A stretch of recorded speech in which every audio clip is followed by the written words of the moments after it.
Hello. Well, hello and welcome, everyone. Happy 2024. I know it's certainly been a great year for us so far, just in a lot of momentum, a lot of flow. Hope that that's true for all of you. Very excited to do our Q4 2023 update for our Black Swan funds. So per usual, if you have any questions, please put that into chat. And as we go along, if we're able to address your question right there in the moment, we try our best to do that. If not, we hold the questions till the end and try our very best to get through all of the questions before our time ends here today. And I think that's about it, right? Yep. All right, let's jump in. We'll go back to sharing our screen here. All right, so we have our Q4 2023 updates. Just our small disclaimer, our update is based on past information. So most of what we're presenting here are things that have already happened. We do at times give some forward-looking projections. Forward-looking projections can never be guaranteed. They're exactly that, our prediction of what we think might happen in the future. This is not a solicitation to sell securities. Everything's governed by the PPM and the operating agreement for each of the individual funds. Before you make any decision to invest in the future, be sure to consult your own advisors. Sounds great. There it is. And a little bit about us. We are a vertically integrated real estate private equity fund owned and operated by my lovely wife, Elaine, and myself. We've got a great real estate sales team. We just had an amazing sales buyer event here this past weekend. So going to be a boom year for sales in the coming year, I suspect, as people kind of acclimate to rates. But we did 75 million in real estate sales in 2022. We should have a stat for 2023 soon. I'm kind of curious where our sales landed. Pretty good, I think, about the same. And we also do a little bit of ground up construction. So we have about 40 million in ground up construction going on right now with new projects that we're looking at and stuff. So we've been doing this for a little while, and we do a fair amount of it. That's a little bit about us, Black Swan Living, Property Management, Black Swan Real Estate. Our biggest thing that we have going on right now is that we are officially launching Black Swan Fund 3. We're so excited about that. We have something under contract in Tacoma. Nick and the team spent the weekend in Tacoma visiting our portfolio there, meeting with our team, and then doing due diligence on our new acquisition. We also will be acquiring a portfolio of single-family homes here in Rochester. That's all I want to speak to for Fund 3 right now. I want to honor the spirit of this webinar, which is our Q4 update for 2023 for Fund 1 and Fund 2. But I know lots of people email us every single day asking when Fund 3 is coming, and now we can finally say it's coming. So we're thinking probably the first week of February is when we will launch. We'll have information out to our wait list this week. All the specific information goes out to our wait list first. So if you'd like to be on that wait list, you can do so at blackswanfund3.com, blackswanfund3.com, and anticipate that you'll get an email sometime by the end of this week with more details on Fund 3. And then we'll have our emails that go out to our whole list, and we'll have our webinar launch sometime in the beginning of February. Super exciting. Super exciting. Yeah. Let's focus on what we already have. Our Fund 1 and Fund 2, all the excitement there. These are some frequently asked questions. We've added this to the beginning so that we can address things that come up commonly for folks. We're outside of tax time right now. So in general, all of your taxes for 2022 should be done. You've received all of your K1s. You've done all of your filings. For tax year 2023, K1s have not yet been sent. We're only a few weeks into the year. When those are sent, we will send a notification out to all of our investors via InvestNext and via our mailing list. Fund 3 is coming soon. You can log into your InvestNext portal at blackswan.investnext.com. That's your record of your PPM, your operating agreement, previous tax forms. You can see your capital balance. Distributions. Distributions, yeah. All sorts of good information is there in blackswan.investnext.com. Very excited about our real estate, real life event that is coming up in May 17th to May 19th here in Rochester, Minnesota. Super excited about it. We have an amazing weekend of content planned Friday night is always our networking night. People are flying in. We do it on a rooftop terrace. People just love building relationships with each other, meeting our team, meeting us. Saturday, we do real estate education all day. Saturday night, we have something new planned that we've never done before. I don't want to give it away beyond that. It's pretty awesome. But really digging deep into helping people understand the real life part of real estate, real life, that the point of building these real estate portfolios and these streams of passive income is not just to, put it on a balance sheet or see it in the bank, but to see it affect real change in your life and in your relationships. We have a really deep transformative experience planned for Saturday night. Cannot wait. It's going to be so fun. And we have a virtual option for the first time. So if the logistics don't quite work out for you, we are offering a virtual option. If you're an existing investor, if you're contemplating a future investment or something, the best way to get to know us is to come out and see us in person. The second best option is to do that virtually. We're buying speakers and cameras and all kinds of stuff right now, so we can provide the highest value experience possible. I was working on that last week with our in-house DJ. We're vertically integrated in everything. So I'll looking forward to see our virtual community there as well. And then if you are here in person on Sunday, we do property tours. So very different than a typical real estate conference where you're in a hotel ballroom the whole weekend. We get out on a bus, we go and tour properties, big, small, medium, pre-renovation, post-renovation, basically as wide of a menu as we can provide during that day. People really love it, really describe that real estate investing really clicks for them in that day, and particularly the way we do it at Black Swan, because our model is so different than what is traditional. So we'd love to host you here in Rochester, May 17th through the 19th, or have you join us virtually for that Saturday content. You would get the whole day Saturday and the evening, really impactful experience included in the virtual ticket. It's super fun. This is our third year. Just super excited about it. Mm-hmm. Those are basically our announcements. Mm-hmm. So let's turn our attention to our quarterly update. So, if you've been hiding under a rock or something like that, maybe you've missed that it's been a tough year for the real estate industry. Maybe Rachel could dig up a link to our last State of the Market talk that we did about a month ago. It's, in the night in the woods at the winter solstice. This is, we think, kind of the peak of the bad sentiment out there. That's our strong suspicion anyway, and that's not a coincidence that we're launching our fund. So if you want to know how someone feels, ask them to bet on it, and that's exactly what we're doing.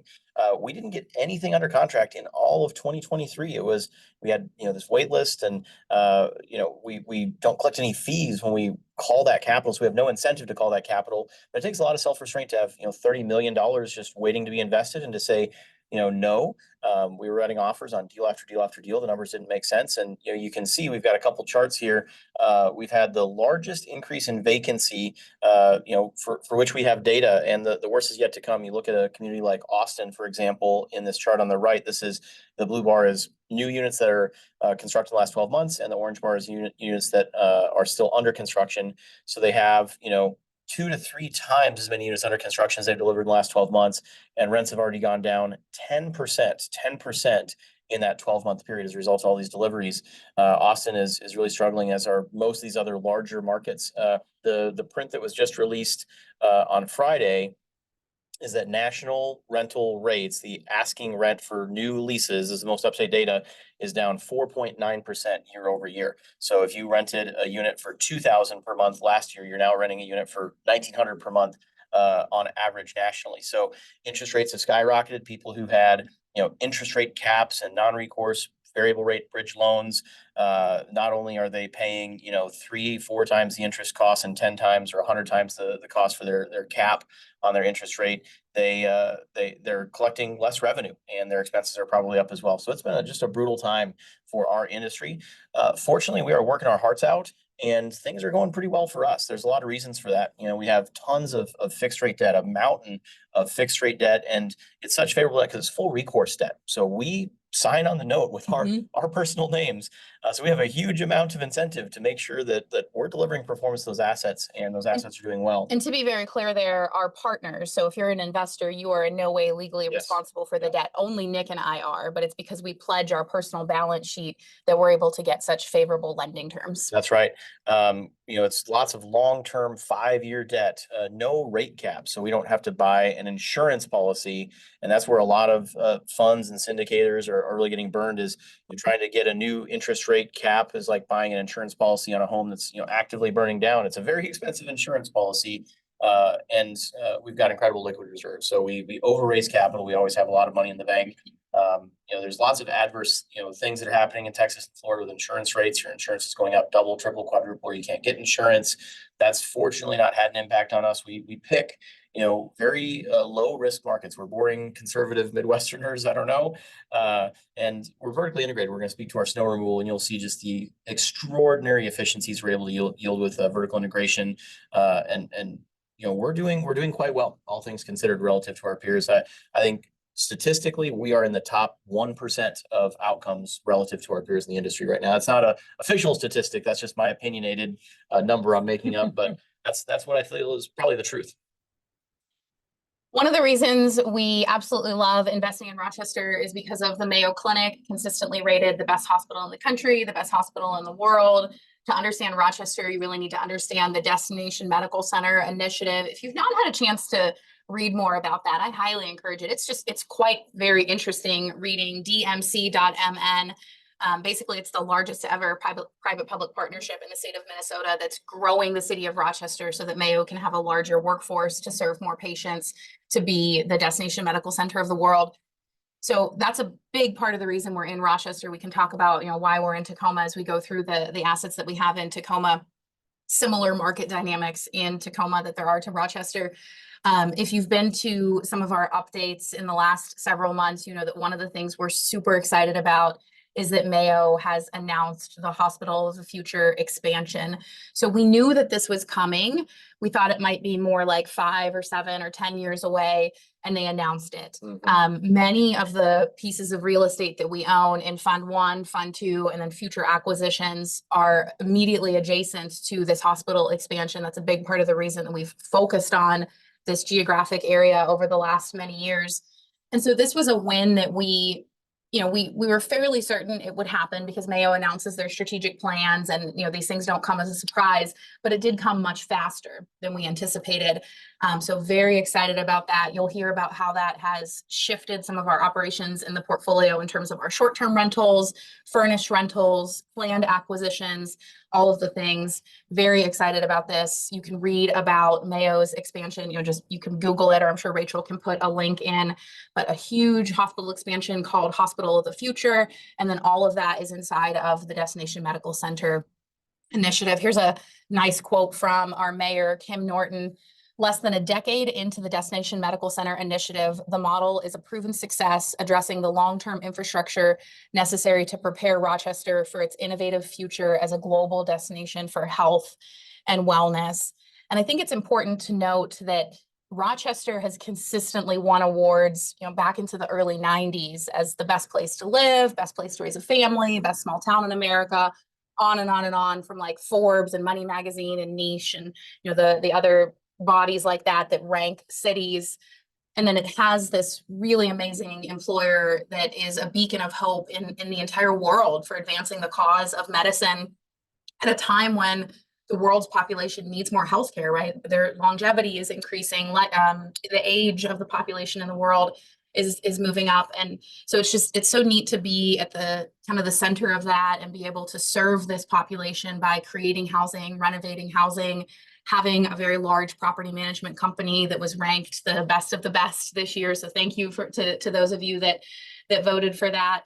It's just so exciting to see our portfolio thrive inside of such a thriving community. And then the same thing is happening in Tacoma with all of the changes that are going on there that Nick will speak to of his recent visit from this weekend. Yeah, this official announcement of Hospital of the Future was in November. I mean, this is the biggest update to the whole webinar, is that Hospital of the Future is real. Like, we've seen little hints at it and stuff, but like, it is real. They're hiring the construction workers. They're knocking down the buildings. So as of, mid-November of this year, Hospital of the Future is real, and it is happening next year. It's going to take years for it to materialize, probably 7 years. It's such a huge project, but that's going to be a big deal. Here's the map. Yeah. Oh, did you want to speak more to? Just we're at the center of Hospital of the Future. We bought a bunch of lottery tickets very strategically, and they they are going to pay out. Yeah. Like it's we're in a really strategic location there in many of our buildings, as you can see from that map. This is definitely a time that if you're listening to this more podcast style, to pop over and look at your screen so that you can see. This is basically a view of downtown Rochester. The blue are the proposed hospital of the future sites, and then the red stars are Black Swan properties. So take a look at that. The visual is quite compelling, and you'll recognize those names as those are either owned in our joint ventures that preceded Fund 1 and Fund 2, or they're owned inside of Fund 1 and Fund 2 themselves. Manpreet had a great question. We encourage y'all to ask questions. We'll get to them as best we can as we go. So his question was, are they Mayo buying your properties, partnering with you? This is fantastic. Congrats. So Mayo, this is like a fascinating thing to understand, especially as I don't know, as our power has grown over the years. Mayo is aware of the extraordinary power that it yields. You have to be really careful about your communication, your relationships. So if they went around kind of picking individual parties, they would accidentally become like a kingmaker. People would say in like their conversations with the public or lenders, like, "Oh yes, we're the partner of the Mayo Clinic." So Mayo Clinic is very, very, very careful. I'm not aware of a single like real estate provider entity that they partner with, communicate with in any way, shape, or form, which might sound a little strange, but when you get to a certain level of success, of power, you have to be really careful about who you associate your brand with, so to speak. So we kind of talk to their staff and kind of get unofficial communications from time to time and stuff. But no, and we are doing what they want. So the area around huge developments sometimes can be a ring of distressed real estate because people are like, oh, I'm just going to wait until Mayo buys it from me, knocks it down, which hurts them, right? To have a $5 billion campus next door to distressed buildings. So what we've done is we've gone and bought those distressed buildings and renovated them. So Mayo loves what we're doing, that immediate perimeter around the Mayo Clinic is now much nicer as a result of our efforts. Excellent question. Yeah. Let's talk a little bit about some other investors in Rochester. Yeah. So this might seem like kind of a weird thing to update, but it's important for y'all to know that we're not the only ones. That's right. So Northland, they're one of the largest multifamily owners in the country. They've got 26,000 doors. There's a decent amount of groups out there that have like 10,000 doors. 26,000 is getting up there. They're one of the largest players. I think they're doing the right things. They've got a good playbook. So this was just announced 2 days ago or something like that. So they purchased Maven. So that's an asset that we offered on, and we didn't get it. But it's exciting to see that someone else bought it at a price that was higher than what we were willing to pay. I hope that makes sense to everyone. We were offering less than 10%, probably a little in the neighborhood of 10% less than they were willing to pay for Maven. And it's a good thing if there's other players out there that are bigger than you, that are making huge investments in your area, that are willing to pay a higher price than what you're willing to pay. Total hypothetical. I don't think anyone from Northland is on the call, but if they reached out to us, it's a fair assumption we could probably sell our portfolio to them for a premium over what we paid for it, because we know what they're willing to pay for Maven, which is more than what we're willing to pay, which is way more than we've paid for anything else we've bought in the city of Rochester. We know that they're growing in this area. So this is a huge favorable data point. I mean, they've put $183 million into this community just in the last 2 years. That's more than we've put in. I mean, we're big buyers, but that's more than we've put in the last 2 years. So this is, there's a bunch of big players in Rochester, which is kind of unusual for a community this size. And there's lots of people we could call, Center Space or Timberland, different, large private equity firms and REITs that are putting massive amounts of money into this community. Our plan is not to sell, but we always want to, have some sort of market check to make sure that, we're doing well. And this is a very, very, this is like your next door neighbor selling for a lot more money than you thought they would. This is a good piece of data for you to have in your back pocket. And this just happened 2 days ago that this was announced. Yeah. And this is literally a next door neighbor to residents of Discovery Square, which is the largest asset that's held in Fund 2 and Fund 1 and Fund 2 owns 50% each of RDS. Linda asked, can you provide what funds are invested in each piece of real estate? Yes. So as we go through the webinar, when we name the asset, we always say what fund it is owned inside of. And then for Fund 3, having investments near Mayo, absolutely. I mean, we're invested in Rochester, even if it's not right in downtown. Rochester's only 20 minutes north to south and 20 minutes east to west.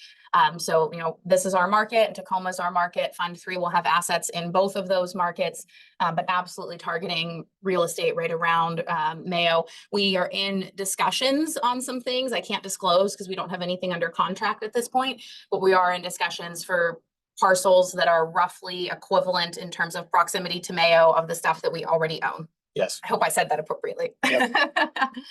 All right, let's talk about our property management team. The dream team. Yep. Here's we had our annual meeting in December, just a really lovely time. We're getting big enough that we have to rent a hotel ballroom and have catering and all of the things to even be able to all fit in one room. So we had our annual meeting where we, shared with our team, very similar to what we do here of, this is where we've been in the past year. Here are the reasons why we're doing what we're doing. This is our vision for 2024. Here's the reason why this is our vision. So just very excited to, see this team mature, right? Raising a business is much like raising a human. And our business is, very much like a late adolescent, a young adult, that it has a mind of its own and a personality of its own. And our team members come up with ideas that we wouldn't come up with. And there's just so much activity that's happening as a result of our property management company and the cross-pollination between our property management company here in Rochester and our cohorts in our counterparts, in Tacoma. So we'll share some of those updates now. So we were voted best of the best. This is a big deal. This is something you like put on your vehicles and stuff like that in our community. You put it on your storefronts. Big deal to be voted best of the best in our community. Brought lawn and stone house. This has realized massive savings. We probably saved a minimum of 50% savings on lawn care in the summer, in the spring, summer, fall, and then in the winter. It never snowed in 2023, which is weird. That is very weird. Usually you're paying your contractors, like $800 per asset per month or whatever for a retainer. And we paid $0 for snow removal in any asset for all of the winter of 2023. That is crazy. That is just staggering cost savings. This is one of our largest controllable costs in the entire portfolio. We're up to 39 full-time employees and 4 remote staff members in addition to that. So people that are not in our Rochester office, but located in other offices. And then we have about 29 staff members in the Tacoma team right now as well. We did about $2 million in construction draws just in Q3 alone, a staggering amount of construction. Our rehab velocity is starting to come down. We did about 225 rehabs in the last 12 months, but we only did 36 rehabs in the last quarter. And that's because renovations are completing. It's just 2023 was an insane year. It was a stressful year. There's so much churn, and we have to lease all these units. So we're all heaving a sigh of relief at our team winter retreat event here with the photo of so we're down to 6 active rehabs in flight right now. At one point, I think we had 77 rehabs in flight just in Rochester here this past year. We signed 95 leases this past quarter, so our leasing velocity is still very strong in the off season, way, way stronger. Our lead generation, leads per day is up 4-fold from last year because we spent so much time and effort on organic lead generation. We're actually spending less to get those leads, and we're getting 4 times as many leads. That translated into more leases signed, closed 2,200 maintenance tickets. It's a crazy amount of maintenance tickets. Our maintenance team is dialed in like they've never been dialed in before. Our renewal rate is up 63%, which you tend to have a lower renewal rate in the winter seasons. This is a huge improvement. I think we're below 50% last year. A lot of that because of the turnover, because of the rehabs we're doing. So it's really exciting to see that renewal rate improve. Our average escalation was 7.8%. Now, what was the number? How much did I say rents are at, changing year over year national average? -5. -5%. And our rents are up 7.8%. There's a 13% delta in our renewal rate. Now this isn't we bought it and it's $700 a month and we do a huge renovation and now it's $800 a month.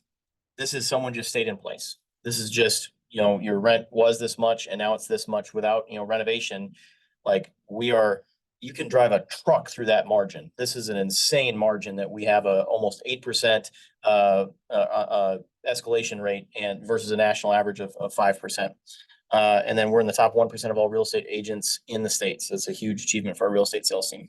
Here's another chance for a couple more slides for you to talk about lawn and snow. I Nick loves talking about lawn and snow. This is such a big deal. It is a big This deal. is It just really is. mind-blowing So savings. basically, to understand vertical integration is when a company does many parts of the value chain. So thinking about maintenance of or management of a building, there's leasing, the actual day-to-day management, maintenance, lawn, snow, cleaning, roof, all sorts of things. So we've gone down and we've looked at our P&L, our profit and loss, and basically asked, what are the most expensive line items on our profit and loss, and how can we bring that in-house so that we can increase control and quality and have the standards that we want for our buildings, for our residents, while also decreasing that cost, because instead of having a third-party entity who's providing whatever that service is, and obviously that entity needs to have a profit, we keep that profit at the level of the asset. So that's basically vertical integration and just like a 60-second thing there. And we brought in maintenance first, and then we brought in facilities, which is common area cleaning and unit turnover cleaning. And then this past year, we brought in lawn and snow. Lawn and snow are obviously much more complex than, say, maintenance or cleaning. There's a lot of equipment that's needed, a lot of training. We need to have certain liability insurances, all of the things, but it's a very large cost center for any given residential building, because it's a year-round thing.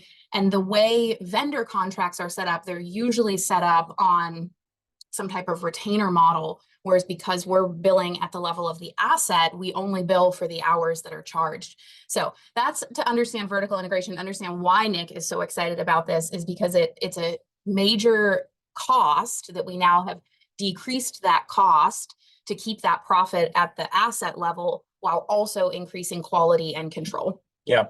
So on this next slide here, we've got one of our facilities team members out, pushing a snowblower around in the middle of a blizzard in 2024, not in 2023, because we had 100% cost savings in 2023.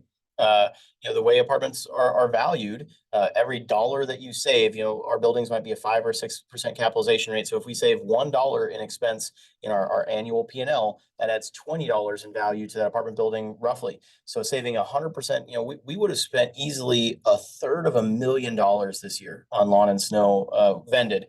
That our portfolio has grown, so that cost probably would have actually gone up from there. Mhm. So I don't want to dig into the details on what portion is what, but just staggering cost savings as a result of this effort. It's a full team effort. Qualitatively, a story that's really easy to understand is typically you hire a snow vendor, you pay them a truckload of money, whether or not they come. So if it doesn't snow, you're just paying them to be out there with the equipment that they will hopefully come to clear your snow when it does come.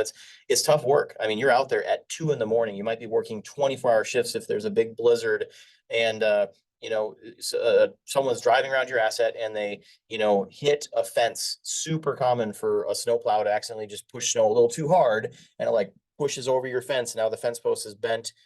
They don't call you and tell you that they did that. They maybe don't even notice.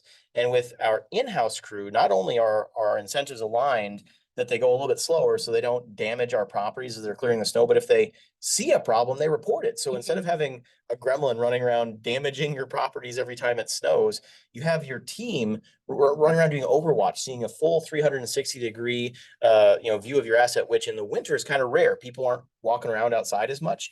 And we've already found maintenance items and gotten ahead of things as a result of that overwatch effect. So sorry about that with the slides, you guys. not only did we have 100% cost savings in 2023, but now that we do have snowfalls, our crew is out doing perimeter overwatches on a routine cadence whenever the snow does fall. So that's it. I'm gonna stop myself there. But man, oh man, this is just. I mean, we had to buy 1-ton trucks and tractors and shit like.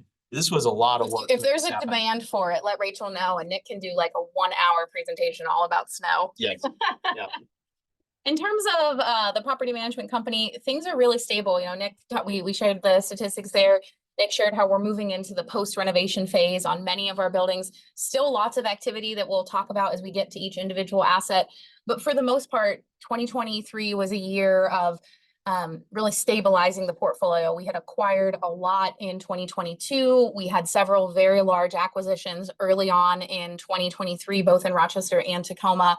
And then for about the second like 75% of 2023, it was really all about just exercising those business plans, stabilizing the portfolio, increasing rents, decreasing costs, pushing through vertical integration, staying in close conversation with our lenders, all of the things that are needed to survive and to thrive while the market is in turmoil, outside of what we're doing.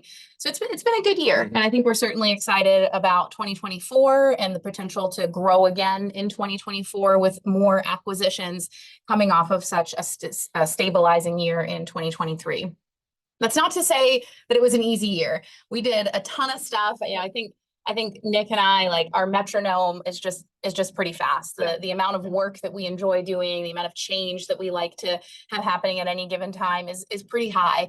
So one of the big things we did this year is launch the short-term rental section of our business. We now actually have our first short-term rental in Tacoma as well. So we've had so much success with it here in Rochester that we're taking that on the road to Tacoma. It's been a success to see, basically spooling up an entirely new business inside of these assets. And basically the way it works is any additional revenue that comes from the short-term rental inside of that asset goes to that asset. So it's all just thinking about driving up revenue, decreasing vacancy, increasing our lead flow to drive performance to those individual assets. And I'm sure you have a ton to talk about, since this is your day-to-day work right now for the last probably 5 or 6 months. Day-to-day job. We brought in a consultant last week. He spent multiple days with us, and he's like, "Okay, Nick, who's doing your revenue management?" I'm like, "I am." He's like, "Nick, don't you have like a third of $1 billion in assets you manage or something?" I'm like, "Yeah, but the team's really good at that already. This is new. Like, I am literally hands-on every single day with this effort right now, because we need to figure out like how well can this work? Like, how big do we want to do 200 units now that we have 20 units?" And this is just the character that Elaine and I have. I mean, this is a ton of fun. Like, adding another new business. Yeah, adding another apartment building is not that exciting. Launching a whole new business, a lawn and snow business, that's exciting. And launching a short-term rental business, it's just a ton of fun to get to like be young again, a young business, a young startup. So last week we had 17 short-term rental units. This week we have 19. We're incrementally adding them.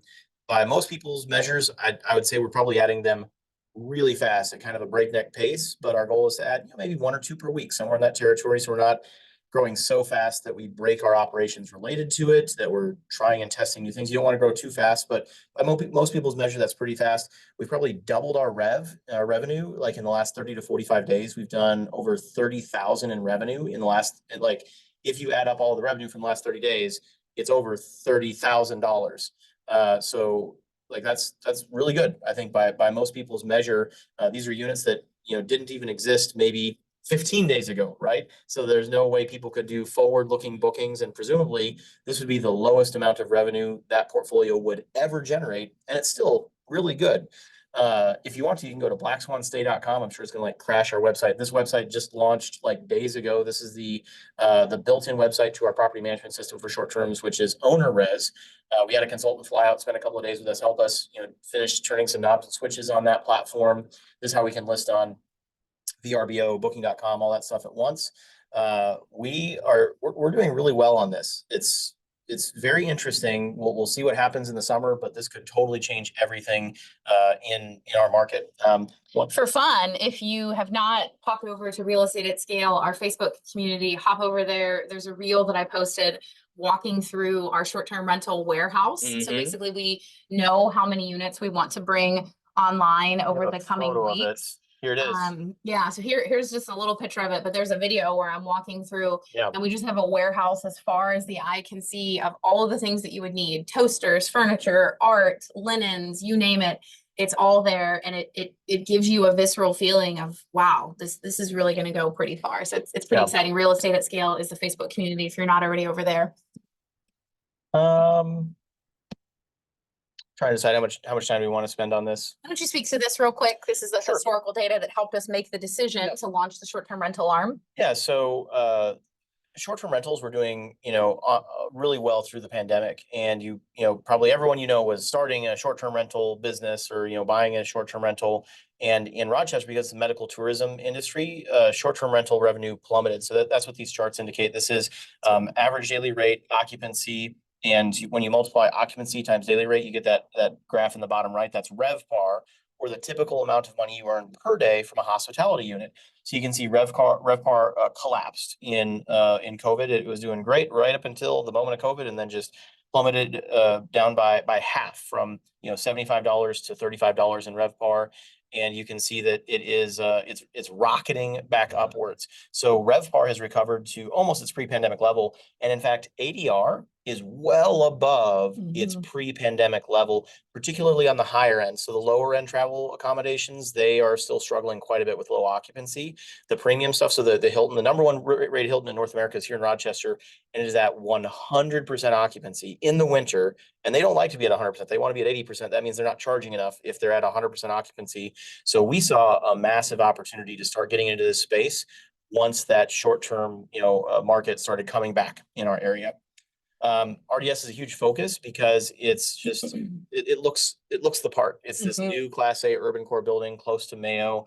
And we had some vacant units that we could turn over.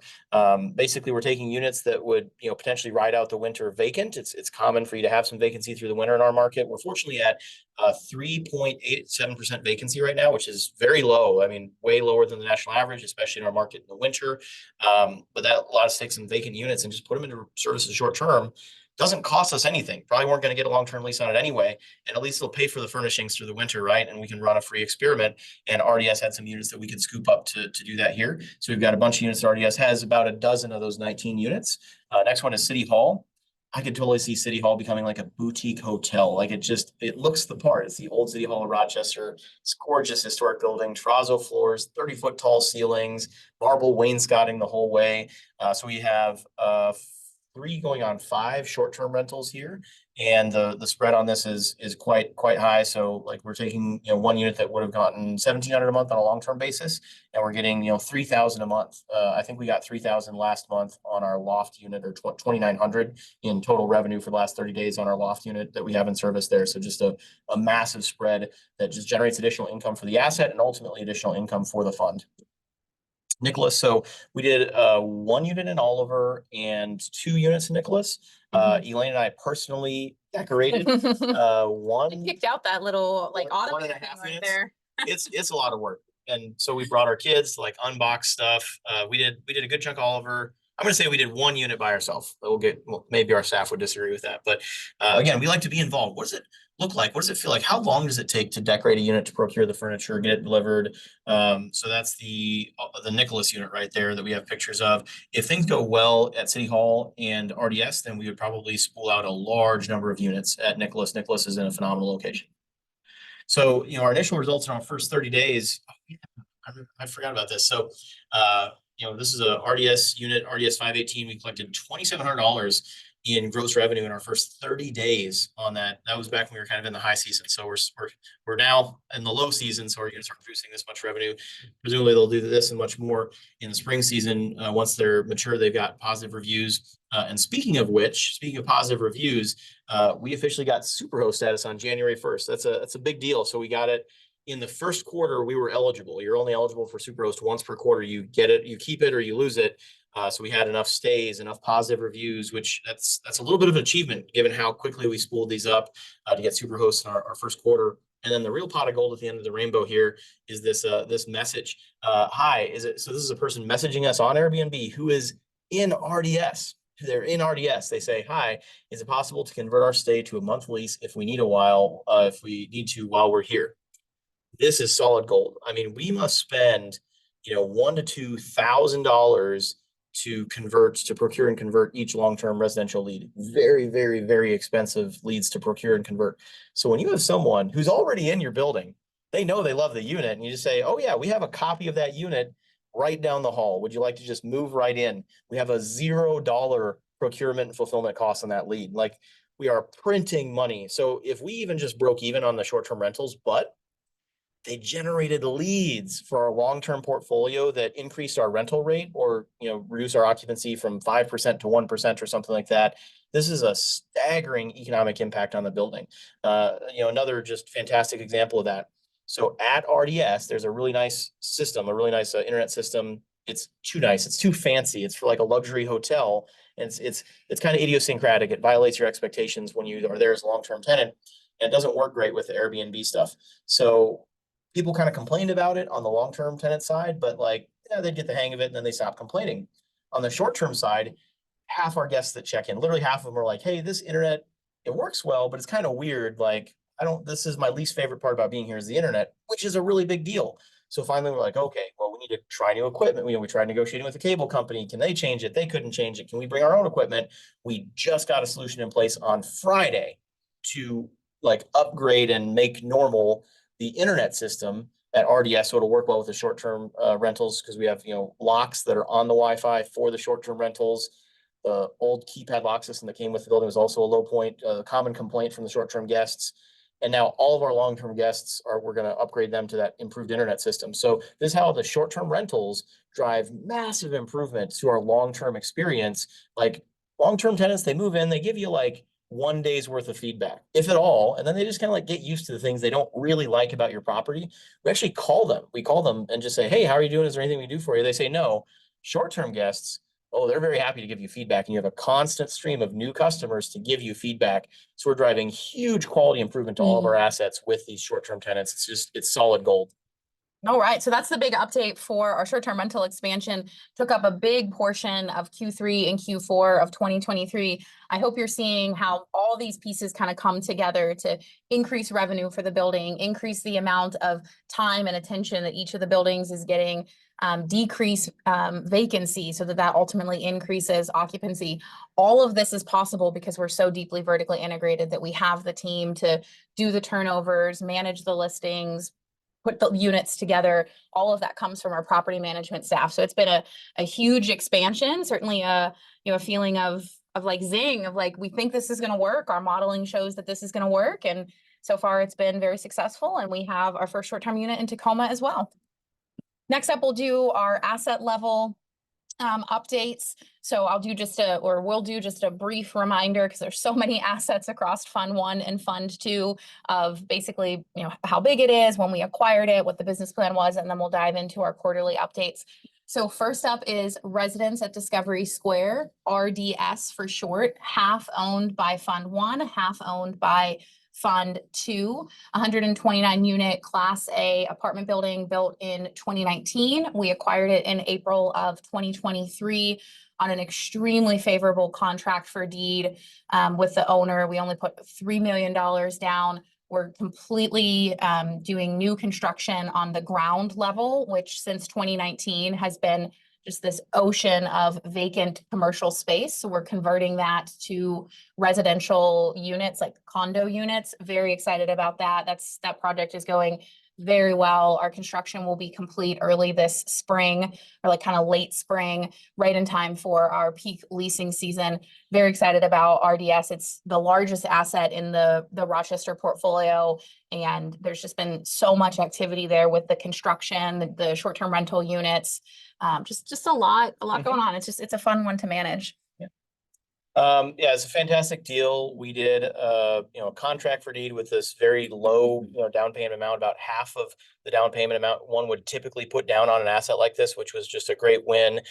Some of the cost savings here, we were able to reduce taxes by 25%. That's $115,000 a year in tax reductions for our taxes payable in 2024. And that again, you have to value that at a 5 or 6 cap. So that by itself increases the value of the building by $2 million in improved value in the building as a result of getting the taxes reduced. And we just walked the building with the assessor. We have such a great relationship with them. That's why we were able to get it reduced. Most people are in a oppositional relationship with the assessor, and we're like, no, like, we think this is what it's worth. We think you've overshot it. And we come walk it. And so they called us up last week and said, hey, can we come take a look and just see how the construction's going? They walked through and we're like, yep, come right on in. Most people are like, no, we prohibit the assessor from walking our property. We're like, yeah, come on in. We're pretty sure you'll find it's a messy job site, and the value of the building has not gone up because they're considering raising our taxes for 2025. They say walk through and they said, yeah, this is a messy job site. Looks like you guys are creating a lot of value for the community that will probably be reflected on a future assessment, but we see no reason to raise your taxes this time. So in all likelihood, we're going to have flat taxes for 2025, which is again just going to be a staggering savings that you're not typically able to get. Lowering utilities, eliminating a contract where people were like cleaning our rugs. We have in-house facilities people who can refill paper towel dispensers and toilet paper dispensers, paying $10,000 a year for that. Altogether, we have saved, hundreds of thousands of dollars a year on expenses in this asset already. That's going to drive massive value. And then we have our construction project happening there. So again, that whole ground level was meant to be commercial space. This was meant to be a mixed use building. And COVID really changed that, not only for this building, but for many, many buildings across the whole country. And so we're converting the extreme majority of that space to really high quality residential units, which is what we need, right? Our whole country is in a housing crisis. Our Southwest loft unit is complete. This unit came to us kind of quasi complete. So it was a base hit for us to finish it out. We basically finished out the kitchen and some other the finishes, put in really nice remote controlled blinds. You can see how large those windows are. So it'd be critical that a resident be able to control that with a remote control. And we've leased that at $1,700 per month. So this was our just like base hit. It was a half finished unit when we acquired the building and gave us a minimum viable product to study as we did the rest of our construction. Right now, it is very much a fun, active job site. You go in and there's, construction dust everywhere and the smell of construction and people in safety vests and hard hats and equipment everywhere. So you imagine they're on these lifts because these ceilings are so tall. So as they're up there, working on that, they're on these lifts. It's just we got some branded hard hats because you have to have a hard hat on to do showings because we're trying to pre-lease the units. So just that's the epitome of the state of it right now is we're handing out hard hats to prospective tenants. Yeah.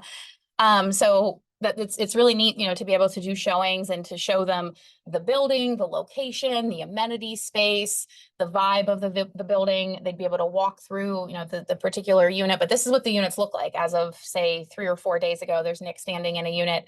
But then we have these really high quality renderings from our architect so that you can get a feel for what the actual living space will look like with these huge, beautiful windows. I mean, more natural light than pretty much anything else in the entire portfolio, except for maybe City Hall, because that was a 1920s, literally the City Hall of Rochester. So just a really different feel, kind of an urban, industrial feel. Like there's nothing quite like this in Rochester, and we're really excited about it. We're putting in about 100,000 per unit, and it's our estimation that the units will be worth about 225,000 per unit when we're done. So it's our estimation that through finishing out the construction of the ground floor that we will create about $3 million of equity. And these will be available for tour for the folks who come in May. So that'll be super exciting. Folks last year got to see just the big empty space, like literally as far as the eye could see, just concrete floor and windows. And then this year you'll get to see the final product and the vision that we're bringing to life. Small win, but fun to talk about is we finished the parking lot on the southwest side. So we worked for months with the city to be able to install this parking, number one, so that we had space for all of our construction workers and our property management staff, but then also there's just not enough parking in this area. It's a huge downside to this building. We will eventually put in a more permanent parking lot here, but because of the time of the year, this is what we needed to put in. This speaks to vertical integration. So we got a bid to do this rock parking lot for a little under 10,000 for 9,500. And we completed this in-house with our team for 5,500. So just all these like little examples here and there, like these things add up over the course of a year or over the course of the lifetime of owning an asset. Cause essentially we're just cutting out that profit center that if a third party construction team installed this parking lot, they would need to make profit. That's where that $4,000 spread is. And instead we keep that profit at the asset level. So super fun. It's definitely more of like you have to sort of be here to understand why this is such a big deal that before this, our construction workers didn't have anywhere to park. That is literally the case. Huge achievement. All right. So RDS always comes first because it's half owned by Fund 1 and half owned by Fund 2. So now we'll dive into Fund 2. And then I think it was Linda had asked earlier which assets are in which fund. So until we verbally announce that everything that we're going to talk about next is owned in Fund 2. Fund 2 is a $30 million fund. It closed in December of 2022. We completed all of our acquisitions in early 2023. And Fund 2 ended up with Tanara, Residences of Old City Hall, Hamptons, Douglas, Riverview, Garfield, Colby, Kensington and Lauriston, and then half of RDS. So about a third of these assets are in Tacoma, about 2/3 are here. And then RDS is that unique one that the ownership is split 50-50 between Fund 1 and Fund 2. We have a lot to report on our Tacoma portfolio. So Nick and our Director of Operations, Stephanie, and our Director of Construction, Tyler, and our Director of Communications, Rachel, all spent the weekend in Tacoma meeting with our team there, basically meeting with their counterparts. So here you see Tyler is our Director of Construction and Kevin is our Director of Construction in Tacoma. So they meet up and share, wins and successes and, hey, how are you acquiring appliances, or what are you doing about this particular thing, and basically just kind of partnering up the people there, because these two teams have very different strengths and weaknesses. And so really spending time together to improve the overall portfolio together. It's really your story to tell. You were the one in Tacoma all this weekend. Yeah, we already had a full house there. So Elaine was able to stay here with the Rochester team, and there's also a weekend trip. So we took the last plane in Saturday, got there at midnight. Had Thursday. Yep. Yeah, it was still probably hungover from the trip. 16-hour days, on Friday and Saturday. And I think we got back to our Airbnb at 11:30 at night on Saturday and left at 2, or woke up at 2 in the morning to get our flight in on Sunday.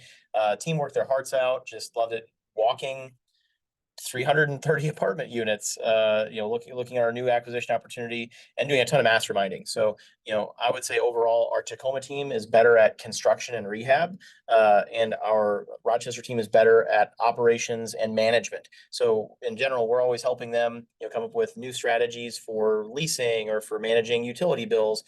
And right now our Tacoma team is paying 50% less on paint materials than our Rochester team. They're paying 25% less on flooring. So can we get the distributor who's given us flooring in Tacoma to come out to Rochester and get us some flooring? Can they send a tractor trailer out here? Because we put the same countertops, same flooring in all of our assets there. So it was a fantastic trip, looking at a potential new acquisition that we're under contract doing due diligence on, and then, walking units in all of our many properties that we have in Tacoma.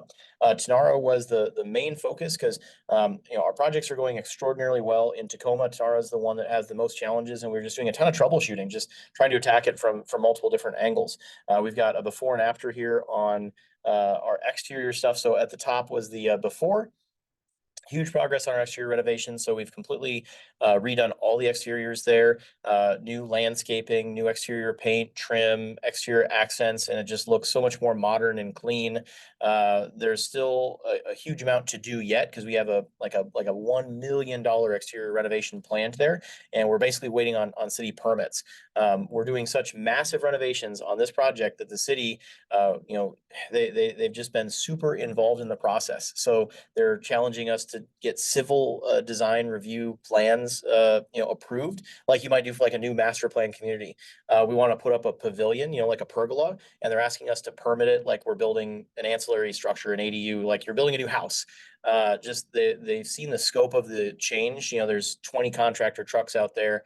And so they said, whoa, no, we really want to be involved in this process. That's slowed us down, but we've still been able to get most of our exterior renovations done. We've got probably 6 months left to get the remainder done. There's a giant mountain of earth in the center of the community right now that we're waiting on a permit approval to be able to disperse. But even with the changes we have, look absolutely stunning. Let's take a look at the interiors. So on the left there is the left center photo is a before picture of the unit interiors. So 50-year-old cabinets, kind of somewhat ugly 1970s cabinets, dated white appliances, rolled vinyl flooring, not a very attractive product that's really kind of unchanged for the last half century. And on the right is one of our after units. So we've got 3-centimeter quartz, the exact same counters we're putting in Stonehaven townhomes, our new construction product. If you want, go check out the Black Swan Real Estate Facebook group. I don't know if I'm saying the Facebook words correctly here. Maybe Rachel can put links into chat if that's the thing. So we are walking in one video. We're walking Bayswater. That's the new property that we have under contract for doing due diligence on. And we walk through a unit. You can see a before of what Tenara looks like it there, because it's almost identical product there. They're, like just a mile away from each other, probably the same builder that built both projects. And then there's a walkthrough of I think we did a walkthrough video of Garden Court West now, the Hideaway, which has identical finishes to what we have at Tenara. So you can literally see a before and after video, kind of one day removed there of those two, if you want to check that out. So construction's moving slowly, more slowly than we would like, but we still have a bunch of rehabs knocked out, a bunch of construction progress. We need to reorganize our construction loan. So that's one of multiple holdups, qualitatively. So kind of what happened was we're putting washer dryers into every unit. So the city came out, inspected it, issued a stop work order on plumbing. Well, it's hard to do anything until your plumbing is in the walls, right? You don't want to put sheetrock up. And they, did some sort of extended permit review process. We're not entirely sure why. That's why you pull permits, is to do it the right way. And they came out and said, whoa, you guys are going at this 10 times faster than anyone we've ever seen. We really want to review this. And it took, months to get final approval on that. Then we're like, okay, we're ready to go. Okay, now we need to pull the HVAC permit to do the dryers, dryer vents for the washer dryers. And they said, okay, looks good. They approved those permits. They came out to final the permits, and there's 60-day lead times between these, permit submissions and approvals. They come out to approve the dryer vent finish. And they're like, we're pretty sure there could be asbestos in the popcorn ceiling. So we insist that you get it tested for asbestos. And turns out there was. Big shocker. Every 1970s project did. People don't usually care about it. Now I need to bring in an abatement team where they vacuum seal the room and scrape the popcorn to get the asbestos off the ceiling. We have countless other job sites going in Tacoma. They're going smoothly. And Tenara it's been a challenging project from a renovation perspective. It's been infuriating. Just we're doing our best to follow the rules and work with the city, and no good deed goes unpunished. So we're probably going to stay the course for another 60, 90 days because it feels like we're really close. We just got a huge permit approved last week for our common area, our interior common area improvements.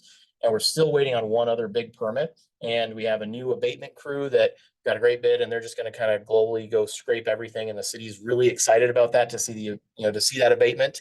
Doesn't add any value whatsoever to anyone, doesn't make the community healthier, but the city likes to see an expensive permit come through. And we're hoping that gives us a green light. Otherwise, what we'll probably do is, despite all this, the NOI keeps going up at Tenara because the rental rates for our turned units are kind of light. So this upper right-hand corner photo, that's not a full rehab. We use the existing cabinets and we just put on new countertops. We use the existing electrical. We use the existing plumbing. So it looks really good. It looks unbelievably good. And the scope is much, much lower and does not involve all the permits that are there. So we're pretty sure we could achieve a significant portion of our target rental rate with, a fraction of the cost that we're incurring with the full rehab, and ultimately just get our renovation accelerated there. So a huge amount of folks and work from, the Rochester and the Tacoma crew on, just getting this through with the city permitting office there. The other projects we have in Tacoma are going really well. Garfield Apartments is this mixed use piece of property that's on a college campus. So lots of student traffic on this street every day. This has been a really massive turnaround project of both the residential units and the commercial there. So we're doing more of a light renovation in this area. It's not technically student housing, but that's like the target demographic. So we're kind of having that in mind as we're doing our renovations. You can see we're doing all new paint, trim, flooring, keeping the doors because they're in good shape, doing very minor upgrades to the bathroom. Like this is a new shower surround, but not a new sink. So that, like Nick was saying, that minimizes complexities around plumbing permits, those sorts of things. This common area before here with the gray paint and the gray rug, I mean, it used to look, quite frankly, kind of dangerous. Yeah. So just things like that give that nice new feel, that people feel safe. It's right walkable to their college classes. So we have 8 renovations complete and 2 are in progress there. And we have about a 30% rent escalation there. We are considering maybe doing a few of these as short-term rentals. Our pilot short-term rentals in Tacoma are at Tenara. We'll see how those go and how we roll out short-term rentals across the portfolio there. And then there's a huge change in the commercial space. So we had lots of problematic tenants when we first acquired the building, just businesses that were not attractive to the community, were we're not providing value to that student population. So we've completed a lot of the vacancies, just kind of white boxing these units. You can see there in that one picture with just painted walls, bare floor, so a business can come in and make it their own. We have 4 vacancies that we're working on actively leasing, and it just feels so different. Yeah. It just Huge feels improvement. nice and different now. We're doing these renovations for like $2,000 a piece. White boxing the commercial space is not much more expensive than that. Like we turned around a whole city block with this project. That's been a really successful project to date. Go ahead. Kensington Lorison. So this is another really neat project in downtown Tacoma. Got a phenomenal price. This was, just an incredibly good deal. The purchase price that we got. Tons of people have reached out to us. So your sales comp hits the market, and people will reach out. Newspapers, publications, other investors, brokers will reach out, and tons of people. And usually they might. It's a little bit of a gut check because they'll say like, why'd you pay so much, or how'd you find that? In this case, they're all reaching out saying, what was wrong with it? Why'd you pay so little for this thing? Like, we got a phenomenal deal on this particular project. This is a kind of light to medium rehab. So we've got some photos on the next slide there of kind of our full scale remodel product after. And we're putting in, tiles, brand new cabinetry and stuff in that top left photo, and new subway tile backsplashes. But in the majority of the units, we're going to do a light rehab because they had that kitchen in the top right corner. That was the pre-renovation product. They had done new kitchens in a lot of the units, but they had not done new flooring. They'd not done new paint. Like, it doesn't feel like a renovated unit, even though they'd already done the most expensive thing. We're able to turn one of these units for just a couple $1,000s, about $2,500 on average for all the rehabs we've done so far. And it's a world difference. We've been able to escalate rents in place. People have been, reluctant to leave because they just really like the location. We can move them to a renovated unit from an unrenovated unit. Kensington and Lorison is doing awesome. Here's a cute photo of me in the lower right. That is a heater. That's a heater. This building, it's a mild climate in Tacoma. So we just have these little wall heaters, these little electric wall heaters. That's all you need in Tacoma. You need a heater about 100 times bigger than that for Minnesota with our sub-zero temperatures here. So that's the Fund 2 portion of the portfolio that's in Tacoma. Now we'll go through the Fund 2 portion of what's here in Rochester. A lot of this is pretty stable, so we'll move through these properties pretty quickly. So Old City Hall, as you all know, is the 1920s actual City Hall of Rochester that was converted to an apartment building in the early 2000s, and then we acquired it in the past year. We've done an exhaustive renovation across the whole building. 17 renovations are complete. We have 1 renovation in projects. Every single unit now has in-unit washer dryer. That's a qualitative change that's hard to describe. Yeah. There's just a whole segment of the population, like probably most of the people on this call, that if you were shopping for an apartment unit, there would be a checkbox of if it has a washer dryer. If it does not, it's not even on your list of things to consider. So that's a big thing that you'll see over and over and over when we do these big renovation projects, is just working our hearts out to put washer and dryers in all of our units. So we have all of that in City Hall.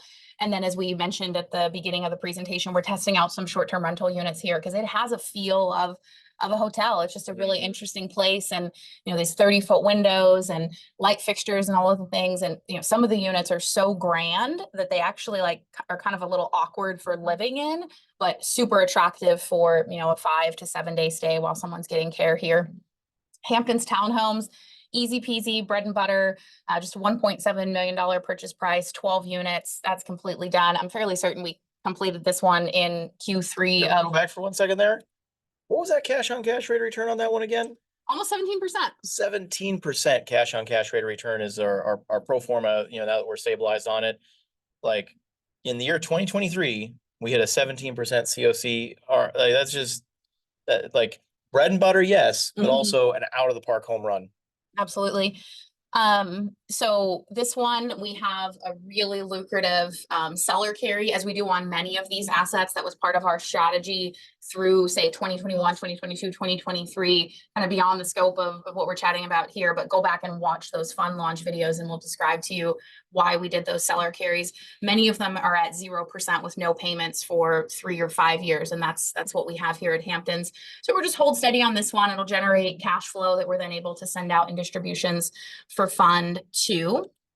And then we have Douglas Trail, huge project, 100 unit townhome community. This was our first ever Section 42, which is an income restricted rent cap community. We did a massive renovation here. It's kind of unheard of to do renovations in affordable communities.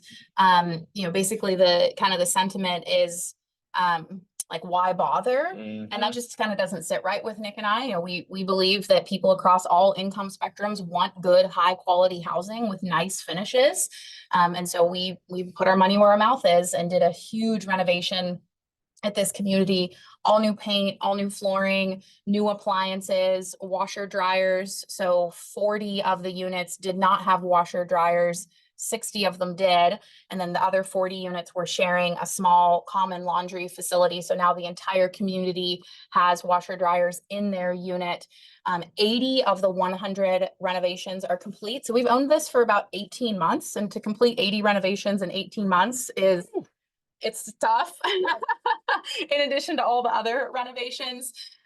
In terms of vertical integration, something that's really interesting here is when we were using a third-party flooring vendor, we got lower quality flooring. We were not able to put LVP, which is our preferred product, on the upper level. We needed to put carpet on that upper level. And that's just not great, right? When there's children, pets, all the things, carpet is tough. That LVP is just so much easier to maintain over years and years and years.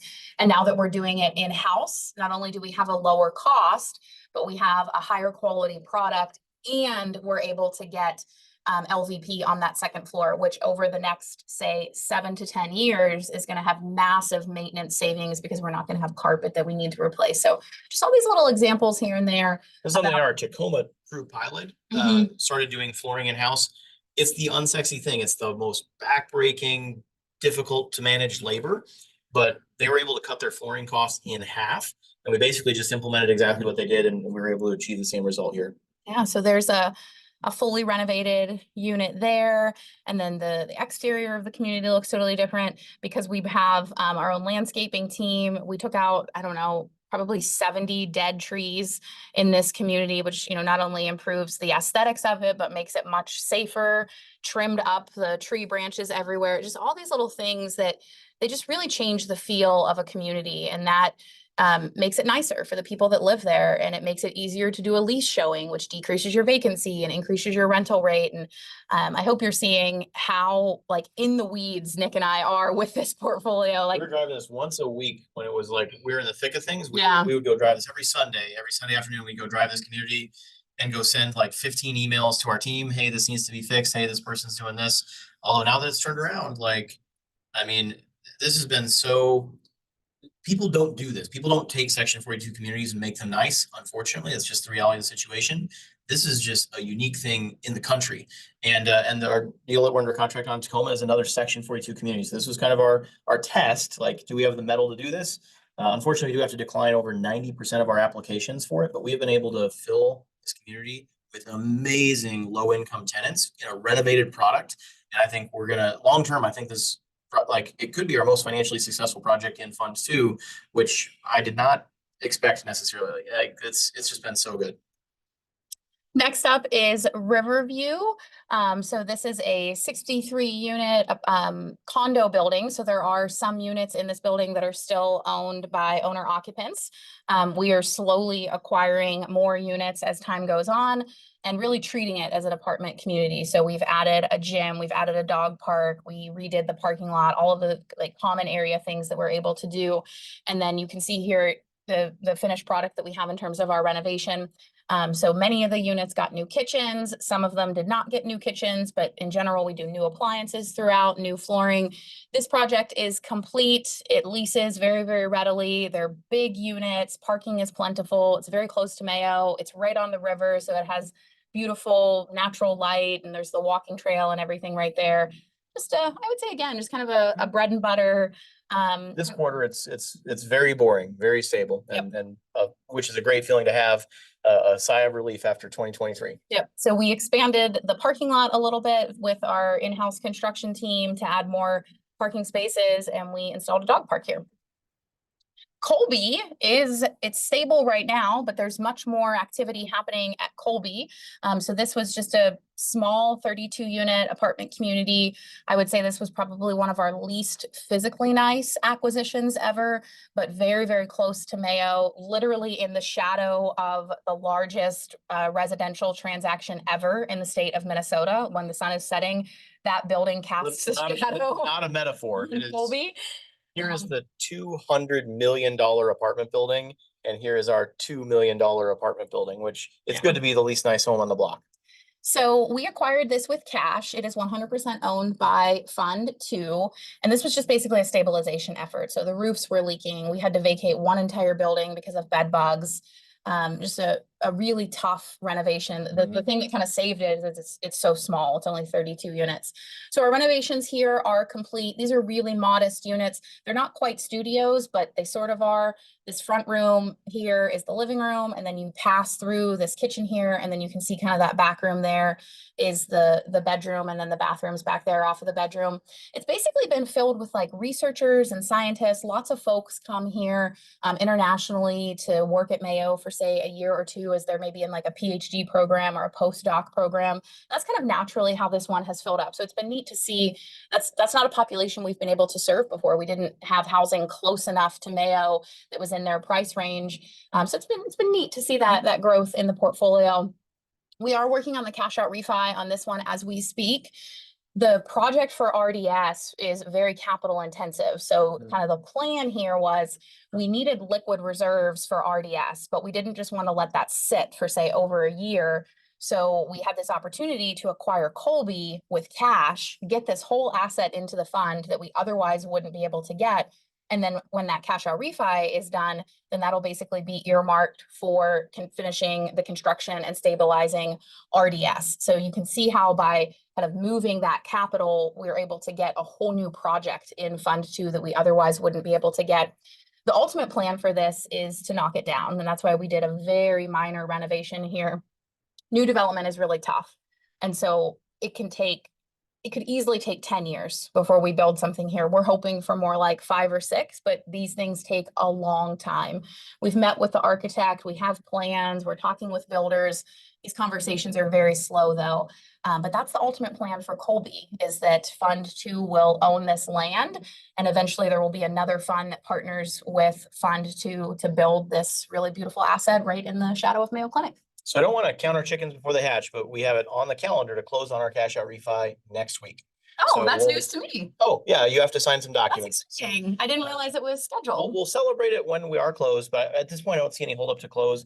Oscar just asked, what LTV do you anticipate the bank giving on the cash out refi for Colby? So we're about 2.4, 2.5 million into Colby, I believe. 2.4, yeah. And our loan proceeds are $2 million for the cash out refi that's scheduled for next week. I think this building, personally, I'm biased, but I think it should be eligible for a 100% cash out refi. But the funny thing is, we went and talked to the bank about this about 3 or 4 months ago. That's how long it takes to get a loan closed. And they're like, okay, Nick, when did you buy this thing? We're like April. And they're like, oh, April of what year? I'm like, April of this year. And like, Nick, you've had this for like 5 months. Why are you asking for a cash out refi on this? I'm like, well, we were able to turn around this building that fast. I mean, we vacated half of the tenants within 30, 45 days of acquisition, and we really hit the ground running on this particular project. But the bank, anytime you're asking for a cash out refi that fast, they're like, oh, come on now. They typically kind of refuse to give you more than about 80%. They want to see you have about 20% in if you're doing a cash out refi within the first year. Very few people even try to get a cash out refi in the first year. That's why I'm so familiar with the bank policies, the typical bank policies on that. So I said, I know it's going to be a hard sell to get more than 80% out. So let's just call it 80%, showed them the financials, everything. And they're like, yeah, we could do 80%. I mean, it was a 2 email conversation to get the debt on this cash out refi. And, I haven't bothered to do like a cash on cash rate of return calculation, but I mean, it's going to be like a 100%, COC, like just a crazy financial outcome for this particular building. Again, I didn't expect this building to have such crazy good financial outcomes. Douglas Trail and Colby were kind of the 2 least nice assets we purchased in Fund Two, and they have been the ones that have had the best performance. So it's just we'll celebrate it after we close, but this is a massive success to pull off a, what is it, 9-month timeframe for an Mhm. 80% cash out refi in 2023. That's just a crazy, amazing outcome. Absolutely. That's everything in Fund 2. Our updates for Fund 1 are rather short. Fund 1 is pretty steady right now. The big news for Fund 1 is that in 2024, we will be distributing out at least 4% of your total invested amount. Many people ask for monthly distributions. So although in our PPM, we disclose quarterly distributions, we thought many people probably enjoy getting that monthly distribution. So we're doing the 4% distribution across monthly distributions in 2024. You should already have received your distribution for January. If you have any problems with that, changing your bank account, those sorts of things, please reach out to Rachel. And that is what we consider to be the minimum amount that we will distribute from Fund 1. It's our hope to be able to distribute more. The reason we're waiting before we make any future predictions is we need to finish the construction project at RDS. Yep. We've done construction long enough to know that you don't say it's done until you get your certificate of occupancy, because you never know what phone might ring and they want asbestos abatement. Like, so we feel very comfortable distributing out 4. And then our hope and plan is to be able to distribute out more after RDS stabilizes. October 2024 is the kind of the red letter date for what things are going to look like. There's pre-October 2024 and post-October 2024. We're very optimistic about what that outcome is going to look like, but we just want to be hopelessly conservative. Yep. Nicholas is the cornerstone of Fund 1. The Nicholas and all of our apartments are conjoined. They're, colloquially known as the Nicholas. This was one of the finalists for Best of the Best apartment buildings. Q4 rent for Nicholas was about $412,000. We're adding short-term rental units here, so we talked about that at the beginning.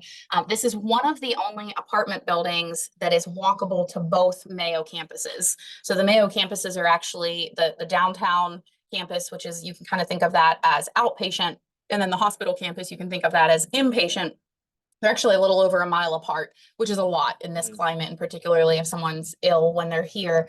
This building, although they are building Hospital of the Future kitty corner from it, so the hospital is getting a lot closer. It is. So this building is right in the middle of those two campuses, and so that's why the plan here is to continue to add short-term rental units. We'll just continue to drive up that revenue while decreasing vacancy. Our single family home portfolio has been so successful that this is a big part of the reason we are launching Fund 3 with a cornerstone of a single family home portfolio. So we have 31 properties. All of the renovations have been complete for well over a year now. They all have fixed rate debt. Basically zero vacancy in this entire portfolio. Yeah. This is how we built our portfolio with single family homes. We never graduated from single family homes. In 2023, we did not do single family homes because pricing just didn't make sense with interest rates. But as there's been forward guidance from the Fed about the change in interest rates that's coming up, and we see the leasing performance and the maintenance performance and the renewal rates and all of the metrics in our single family home portfolio, it's clear that we're very excited about investing in another round of single family homes. So our Q4 rents for Rochester Homes Fund 2 were just a hair under $193,000. It's incredible. You can see that escalation there. That's because there's zero vacancy whatsoever in that entire portfolio. And then we've had a round of rent escalations through the summer and fall of people renewing. So very excited about the single family home portfolio, very excited about what that means for the potential activity in Fund 3, which will also get a single family home portfolio. So nationally, rents are down 5%. And this is stable. Nothing's getting a renovation, and our quarter over quarter revenue, is up 7% or whatever that number is, at least 5%. And I'm struggling to do that mental math for some reason. Like, this is like, we look at these numbers because we've seen these numbers in real time, and like, we look at this, we're like, we got to go get more houses. Mm-hmm. This is just so good, so successful. Absolutely. BlackSwanFund3.com if you'd like to put your name on the wait list to be the first to get the official announcement of the fund being open, likely sometime by the end of this week. The webinar for Fund 3 will be sometime around the beginning of February. Please join us in Rochester in May for our real estate, real life event. Super exciting. You get to see all of this hands-on, meet the team, like really understand it.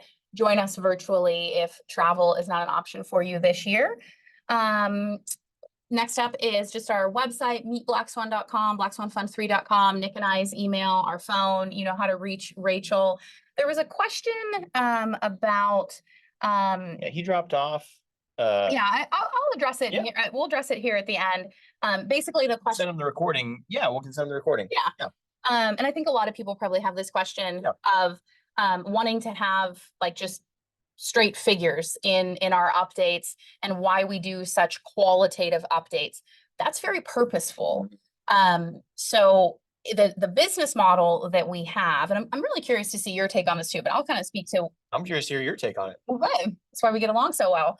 So the business model that we have, because it's such a deep value add business model, the short-term outcomes on paper are abysmal, right? Because you're ratcheting up vacancy while also ratcheting up all of the expenses, and the NOI drops precipitously.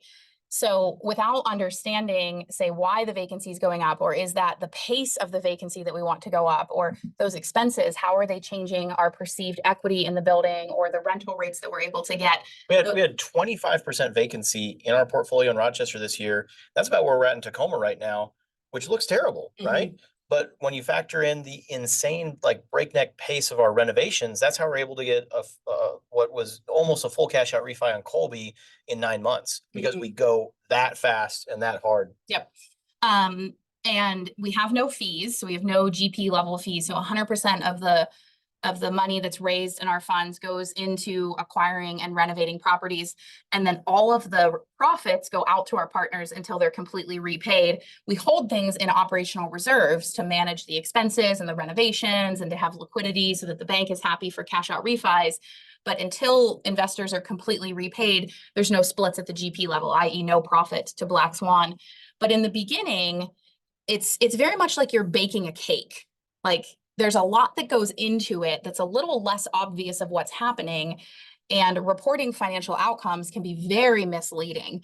As things stabilize, then it makes a lot more sense. That's why we report more of the financial outcomes for Fund 1, because Fund 1 is much more stable than Fund 2, which was in the thick of it for renovations in 2023.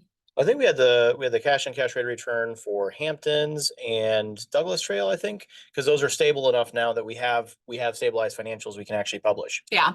I also think that it's my personal opinion is that someone can make financials look kind of however they want. They can like cherry pick certain metrics or smooth things out a certain way. And when I think about entrusting capital to someone else, I think about wanting to understand their decision-making process of how do they handle hiccups? How do they come up with innovative ways to add value? What are they doing to bring value? What are they doing as the general partner that adds value to that relationship? And so that's what we talk about in our fund updates. I'd love to hear your feedback. I know Rachel sends out the feedback form. Yeah. Tell us what you guys want. Like this is what we think you want. And I hope that's a gives you perspective as to why we do updates the way we do at this stage of the business plan. But if you want something different, please let us know, and we're happy to incorporate that feedback. I'm curious what your take is on this. No, I think you nailed it. We do a tremendous amount of financial tracking on everything that we do. We have 2 full-time like senior accountants, and then a junior accountant in-house and a third-party accounting consultancy. We have a really firm grip on all of our numbers. You have to when you go as fast as we do, so you keep a grip on things. It's really complicated and hard for people to understand. I know, when people have asked to like dig into financials, we start digging into it and their eyes kind of glaze over in 30 seconds. So we've got a lot of people on this webinar trying to keep people interested and engaged. I don't know. I think most people can see, okay, we spent $300,000 on trucks and tractors and trailers. Our annual expense for snow removal and lawn was about $330,000 last year, and then it didn't snow this year. And in 2023, like I think everyone can understand that story, right? And that's like a much more understandable kind of number to wrap your brain around. But we're happy to dig into whatever would be interesting for people, keep them engaged and getting value from these updates. So. Absolutely. The things that I think about is our portfolio is growing. We have all fixed rate debt. We're increasing the equity of our buildings despite the fact that the multifamily industry is struggling because of rising interest rates, because our spread is so high from the value that we're creating. We're adding more units and our rents are going up while our costs are going down. Really good things are going to come of that. You just have to bake that cake for a few years and then pull it out of the oven. Yeah, that's it right there. All right. You should send that guy the how it works infographic too, Rachel. I think that's a good placeholder. Yeah, absolutely.